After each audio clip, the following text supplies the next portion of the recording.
তুমি কেন free fire খেলো? তুমি জানো না ফ্রি ফায়ার, পাবজি, লুডু, চোষা, দাবা, ক্যারাম সব কাদের তৈরি? ইহুদিদের তৈরি। তোমার মোবাইলে কেন? তোমার মোবাইলে কেন? কেন তোমার মোবাইল তুমি কেন খেলবে? একটা ছেলে ফ্রি ফায়ার খেলে বাপের সামনে, তো ছেলেটা ফ্রি ফায়ার খেলার সময় বলছে মার মার মার মার মার মার মার মার মার মার মার মার এইভাবে বলছে। তখন বাপ বলছে বেটা কি হলো? তো আব্বা ফ্রি ফায়ার খেলছি। হ্যাঁ খেলো বেটা। ওকে আপনার বাপ বলছেন? হ্যাঁ ওকে বাপ বলছেন? ওকে যদি বাপ বলে তাহলে আসলে হিজড়া কে? হ্যাঁ ওই নাকি বাপ? বাপ বেটাকে বলছে বেটা কি হলো? না তো আব্বা ফ্রি ফায়ার। হ্যাঁ বেটা খেলো। কেন বাপ বলতে পারলো না বেটা তাও ভেঙে দেবো একেবারে?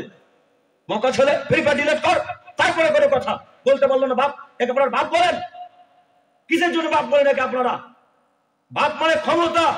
বাপ মানে কি? ক্ষমতা। বেটা ফ্রি ফায়ার খেলছো, তুমি বাড়ি থেকে তাড়িয়ে দেবো। ফ্রি ফায়ার এখন ডিলিট কর, তারপরে কোনো কাজ। কেন বলতে পারলেন না? কেন বলতে পারলেন না? কিসের বাপ আপনি? আপনার মতো বাপকে আল্লাহ জিজ্ঞাসা করবে সেদিন কিয়ামতের মাঠে, আপনি কি প্রশ্নের উত্তর দেবেন? কি জবাব দেবেন আপনি?